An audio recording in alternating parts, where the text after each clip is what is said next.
বেশি দাম দিয়ে না কিনে নামি দামি ব্র্যান্ডের বাদশাহী ক্ষীর আইসক্রিম ঘরেই বানিয়ে ফেলেছি। অল্প খরচে স্বাস্থ্যসম্মত উপায়ে ঘরে তৈরি করা এই আইসক্রিম খেয়ে আমার বাসার কেউ বিশ্বাসই করছিল না যে এটা আমি নিজের হাতে তৈরি করছি। এতটা বেশি পারফেক্ট ছিল আর এত বেশি মজার ছিল, স্বাদে গন্ধে একেবারে অতুলনীয় একটা আইসক্রিম হয়েছে। বাজারের কেনা আইসক্রিমের থেকে কোনো অংশে কম নয়, বরং একটু বেশি মজার হয়েছে, কারণ নিজের হাতে যত্ন এবং ভালোবাসা দিয়ে তৈরি করেছি।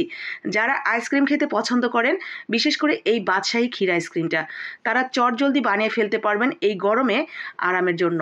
তো প্রথমেই আমরা এখানে হাফ লিটার গরুর দুধ নিয়েছি, খুব সুন্দর করে জাল করে 1 কাপের মতো করে ফেলেছি। কিছুটা সময় ডিপ ফ্রিজে রেখে একটু ঘন করে নিয়েছি। এরপরে সেই ঘন দুধের সাথে দিয়ে দিলাম এখানে 3 রকমের বাদাম একটু ভেজে নেওয়া, চীনা বাদাম, কাঠবাদাম এবং কাজু বাদাম।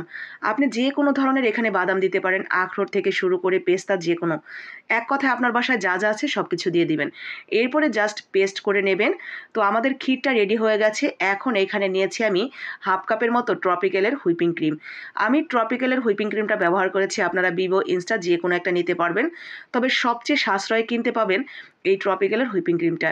এইটা পুরো এক বক্স, মানে পুরো একটা কৌটা 240 টাকা। যারা কেকের আইটেম বিক্রি করে এদের দোকানে পেয়ে যাবেন। এক কৌটা দিয়ে আপনি মিনিমাম 6 থেকে 7 বাটি আইসক্রিম বানাতে পারবেন। আমি এখানে হাফ কাপের মতো ক্রিম নিয়ে, এটা কিন্তু ঠান্ডা ঠান্ডা ক্রিম বিট করতে হবে। এরপরে বিটার নিয়ে প্রথমে 1-এ, এরপরে 3-এ, এরপরে 5-এ দিয়ে বিট করে নিয়েছি ঠিক এরকমভাবে। এরপরে জাস্ট আমরা ক্ষীরটা এখানে মিশিয়ে নিব।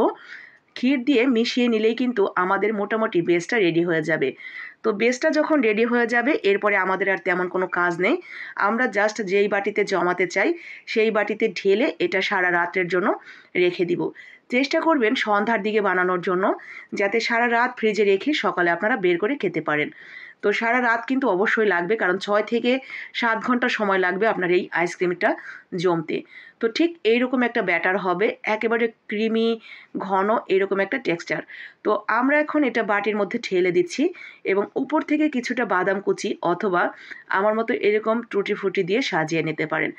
এরপরে এটাকে আমরা সারা রাত ডিপ ফ্রিজে রেখে দিব এবং সকালে বের করে দেখব যেটা পারফেক্টভাবে জমেছে কিনা এবং এর টেস্টি বা কেমন। তো আমার বাচ্চারা তো এটা বিশ্বাসই করছিল না সকালবেলা যখন আমি এটা খেতে দিচ্ছিলাম যে এটা আমি নিজে বানিয়েছি, কারণ ওরা যখন ঘুমিয়ে গিয়েছে তখন আমি আইসক্রিমটা বানিয়ে ডিপ ফ্রিজে রেখে দিয়েছিলাম। এরপরে সকালে দেখে ওরা তো ভীষণভাবে সারপ্রাইজড হয়ে গেছে, কারণ এই আইসক্রিমটা আমি সহ আমার পুচকরাও খেতে ভীষণ পছন্দ করে। এখন যেহেতু একটু গরম পড়েছে, এটা খেতে দারুণ লাগবে। তো দেখতেই পাচ্ছেন আমি কিন্তু বের করে নিয়ে আসছি, মাশাআল্লাহ, আলহামদুলিল্লাহ, একদম পারফেক্টভাবে মনে হচ্ছিল মাত্রই দোকান থেকে কিনে নিয়ে আসলাম। আর এর কালার, টেস্ট নিয়ে কোনো কথা হবে না। পুরোপুরি টেস্ট বুঝতে হলে অবশ্যই আপনাকে বাসায় তৈরি করতে হবে।